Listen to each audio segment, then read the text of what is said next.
మన తొలి వెలుగు ప్రేక్షకులు అందరికీ నమస్తే. కేసీఆర్ అభిమానులు, రేవంత్ రెడ్డి అభిమానులు, కవితక్క అభిమానులు, కేటీఆర్ అభిమానులు, జర మమ్మగాని మీ మనసు నొచ్చుకొని ఇంటి ఏమనుకోకూడదు. ఈయనే ప్రయత్నం చేసి చెప్పే ప్రయత్నం చేస్తా. ఎక్కడైనా తప్పు చెప్తే పలానా కాడ తప్పు చెప్పినామని చెప్తే బరాబరా మార్చుకునే ప్రయత్నం అయితే చేస్తా. కానీ మీరైతే తినే ప్రయత్నం చేయరు. మారిన మనిషి మరమనిషి. ఈ మరమనిషి ఎవరు కావచ్చు? కేసీఆర్ అంట. కేసీఆర్కు మరొక బిరుదు జమ అయింది. నదులకు నడక నేర్పిన ఆయన, మళ్ళీ పోతే బాతాల పోషెట్టి 80,000 పుస్తకాలు చదివిన ఆయన, తెలంగాణ ఇంజనీరు, గిట్ల చాలా రకాలు ఉండే కదా. అందులో మరొక బిరుదు జమ చేసింది. ఓలో స్వయాన బిడ్డ పెట్టిన పేరు ఇది. ఇంకా ఏమంటుంది? కేసీఆర్ ఇప్పుడు తోడేళ్ళు గుంటనక్కల పందికొక్కల చేతిలో బందీగా ఉండంట. గుంటనక్కలు తోడేళ్ళు పందికొక్కల చేతిలో బందీ అయ్యి ఉన్నదంట. మరి ఇవాళ బందీ కావచ్చునా, అయినా ఆపద నుంచి కావచ్చునా అంటే కవితక్క ఉన్నప్పుడు వీళ్ళంతా ఈ గుంటనక్కలు పందికొక్కులు లేనట్టున్నాయి. అయితే ఈ తోడేళ్ళు గుంటనక్కలు పందికొక్కులు అప్పుడు లేనట్టున్నాయి. ఆమె బయటికి వెళ్ళినాక ఈ గుంటనక్కలు పందికొక్కులు తోడేళ్ళు అన్నీ జమ అయినట్టున్నాయి. తండ్రి మీద బలప్రేమ ఉంది మా కవితక్కకు. ఇంకేమంటుంది? కేసీఆర్ రాజకీయ పరిణితి కోల్పోయి మాట్లాడుతున్నారు. అవినీతి చేసిన పందికొక్కులను పక్కనే పెట్టుకొని నన్ను పార్టీ నుంచి సస్పెండ్ చేసిరు.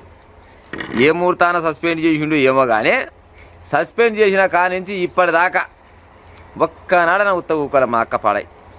రోజుకో దెబ్బ మీద దెబ్బ ఏమంటారు కదా, మూలిగనక్క మీద తాటిపండి పడ్డట్టు వీడికే కేసీఆర్కి అంత పర్సన్ అవుతుంది. తెలంగాణ రాష్ట్రంలో ఎట్టున్న పార్టీ ఎట్టయిపోయారా?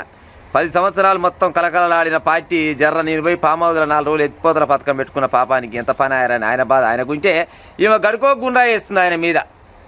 ఇంకా దారుణమైన నిఘా నీడలో తెలంగాణ బతికింది. దారుణమైన నిఘా నీడలో తెలంగాణ బతికిందంట. మరి ఈ దారుణమైన నిఘా నీడలో తెలంగాణ బతికినప్పుడు మరి ఈ నిఘా నీడలో బతుకుతుంది తెలంగాణ అని ఏ ఒక్కరికైనా చెప్పపాయే? ఏ ఒక్కరికైనా చెప్పిందా? కనీసం నా సొంతకన్నా చెప్పాలి. తమ్మి గిడిగిడి సంగతి అయితే నేననే చెప్తుగా జనాలకు.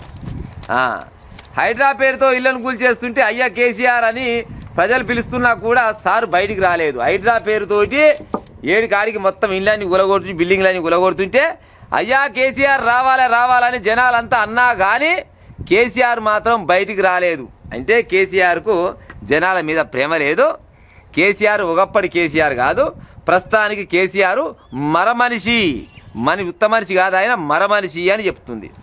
ఇంకా ఎక్కడ ఎవరికి చిన్న కష్టం వచ్చినా ఆ సారు బయటకు రారు. ఎందుకంటే ఆయన ఆత్మలేని మరబొమ్మ, ఉత్త బొమ్మ కాదు, ఆత్మలేని మరబొమ్మ అని కవితమ్మ చెప్తున్నాం ముచ్చట. ఇంకా అధికారం వచ్చినప్పుడే అమ్మతనం మమకారం పోయాయి. అధికారం వచ్చినప్పుడే అమ్మతనం మమకారం పోయాయి.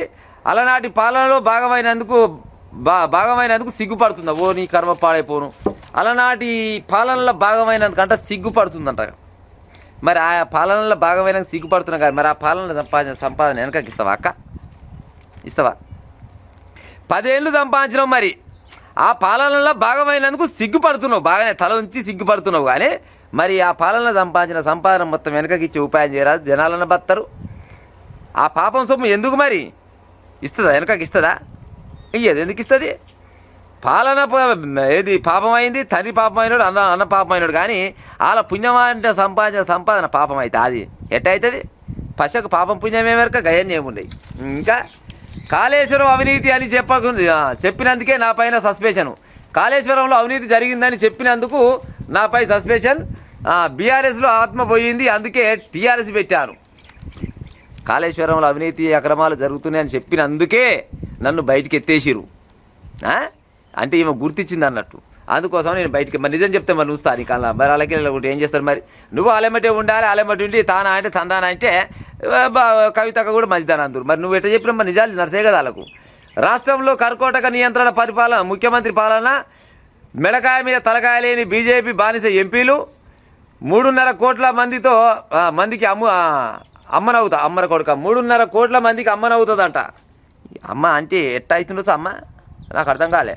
ఏమో విట్టిన 2-3 శుక్రాలు కాకపాయ ఎడంగమ్మ అవుతుండొచ్చు. మరి అంటే అరే జయలలిత అనుకున్నట్టుంది. అయితే ఈమె జయలలిత లెక్క చేద్దాం అనుకున్నట్టుంది. మరి జయలలిత లెక్క చేద్దాం అనుకుంటే మరి జయలలిత వయసు ఎంత, ఈమె వయసు ఎంత? ఆమె కూడా లక్షల కోట్ల రూపాయలు సంపాదించినాడు జయలలిత. పిల్లలు లేరు జిల్లలు లేరు కానీ లక్షల కోట్లు సంపాదించినాడు. చదువుకున్న కొడుకు పెళ్లికే ఎన్ని పత్రికలు బంగారు పత్రికలు పంచిందట. ఆమె ఆస్తి సగం ఆస్తి వీళ్ళే తిన్నారట. వీళ్ళ అయ్యా వీళ్ళ అన్న వీళ్ళ బావ ఈమె తిన్నదేనట. జనాలు అనుకున్నాం ముచ్చట, నేను పోయి దగ్గర పోయి చూసినాను. కానీ జయలలిత సొమ్ముని, హైదరాబాద్లో ఉన్న సొమ్ముని సగం సొమ్ము వీళ్ళే తిన్నారంట. అప్పుడు అనుకున్నారు, మరి జనాలంతా అనుకున్నారు. మరి అందులో నిజమేంత అబద్ధమైతే నాకు తెలియదు. కానీ 3.5 కోట్ల మందికి అమ్మని అవుతుందంట. ఎట్టా అవుతావు అమ్మ నాకు అర్థం కాదు. కానీ నువ్వేమో పెద్ద ఆలి మనిషివా? నీకేమో 60-70 ఏళ్ళు ఉన్నాయా? తిప్పి కొడితే నిన్న 3 శుక్రాలు కాకపోయా? నువ్వు నాకంటే చిన్నదానివే ఉన్నాడు చూడబోతే. మరి యాడికెళ్ళి అమ్మవి అవుతావు మరి నువ్వు? అంటే మాటలకు కోటలు దాడతాయి అంటారు కదా, ఇంకా అదే ఉన్నట్టు ముచ్చట. ఈ మాట తెలంగాణ ప్రజలకు అమ్మ అవుతుంది అంట. ఏడికెళ్ళి అవుతావమ్మా అమ్మ నువ్వా? పార్టీ పేరు తెలంగాణ రాష్ట్ర సేనగా ప్రకటన. పసుపు నీలం ఆకుపచ్చ రంగులతో పార్టీ జెండా. కేటీఆర్కు పెద్దగా ఏం తెలియదని తీసి పారేసిన కవిత. ఊతనే కరిపాకు లెక్క తీసి పారేసిందట. కూరగాయలు అలా కరిపాకు ఉండదు, ఊరికనే అలా అట్ట తిప్పి అట్లా ఇట్ట అనుకుని అట్ట బయట ఏరు అట్టేసింది. కేటీఆర్కి ఏం తెలియదు. మరి కేటీఆర్కి అంటే ఏం తెలియదు, అది అందరికీ ఎరుకున్న ముచ్చటే. కానీ కేసీఆర్ కూడా తెలియకుండా వస్తున్నా. గుడ్డు వచ్చి కోడిని ఎక్కిరించినట్లేదు ముచ్చట. గుడ్డు వచ్చి కోడిని ఎక్కిరించినట్టు. గుడ్డు ఏమో తేటగా ఉంటుంది, కోడి ఎట్టు ఉంటుంది, ఈగలు తోకలు ఉండదు అన్నదట. గుడ్డు వచ్చి నేను గింత తెల్లగా ఉంటే నువ్వు అంత ఈగలు తోకలు ఉన్నవని అన్నట్టే ఉంది. కవితమ్మ ఇవాళ కేసీఆర్ని ఎక్కిరించే కాలం వచ్చింది. ఏనికి ఎత్తికెళ్ళ పడితే దోమ కట్ట దెబ్బలు కొట్ట బుద్ధి అవుతుందంట. ఇక అది సాత్రం వేరే తిరుగుతుందంట, చెప్తే నడవదు. కానీ అందుకోసం చెప్పిన ఏరిగాకు జ్వరంత జ్వరం వచ్చి అట్లా అడ్డం పడితే దోమ పోయి పరిగాశం ఆడుతుందట. గట్టినే ఉంది ఈమె ముచ్చట. కేసీఆర్ దరిద్రం బాగాలేక పామోదలో ఉన్న పాపానికి ఈమె బయటికి వెళ్ళి ఇంత పొడుగు అంతంత పొడుగు ఇంత పొడుగు అంతంత పొడుగు మాట్లాడుతుంది.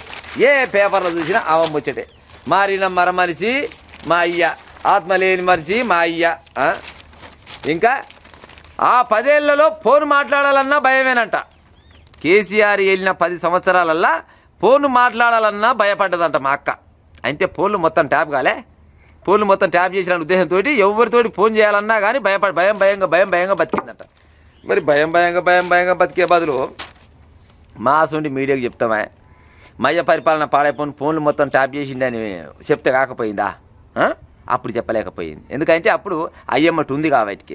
ఇప్పుడు ఏమంటుందంటే ఆ 10 ఏళ్లలో ఫోన్ మాట్లాడాలన్నా భయమే. కష్టపడి తెలంగాణ తెచ్చుకున్న కలలు కన్న రాష్ట్రం రాలేదని కవిత తప్పుపట్టారు.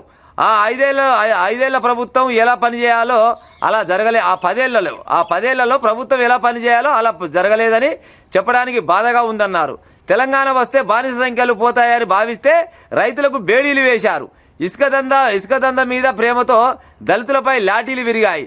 ఫోన్లు ఎక్కడ వింటున్నారో అని వ్యక్తిగత స్వేచ్ఛ లేకుండా బతకాల్సి వచ్చింది. దళితుల పైన లాఠీచార్జ్ జరిగింది. ఇప్పుడు నువ్వు 13 లాకప్ డెత్లు జరిగినాయి. 13 లాకప్ డెత్లు జరిగినాయి. ఆయన మాట్లాడిందా? నేరెళ్ళ దళితుల పైన జరిగిన ఘటన పైన మాట్లాడిందా? మరి బీఆర్ఎస్ హయాంలో సంపాదన మొత్తం మరి వెనకకి తిరిగిస్తుందా? ఏం తిరిగేదు. కాకపోతే ఇవాళ గుర్తు చేస్తుంది అంతే. ఆయన జరిగిన ముచ్చట్లు ఇవాళ మొత్తం బయట గుర్తు చేస్తుంది అంతే. గుర్తు చేసి గట్టయింది. ఏ ఇద్దరు ఫోన్ మాట్లాడుకోవాలన్నా భయం. దారుణమైన నిఘా నీడలో తెలంగాణ బతికింది. మనం అనుకున్న తెలంగాణ రాలేదు.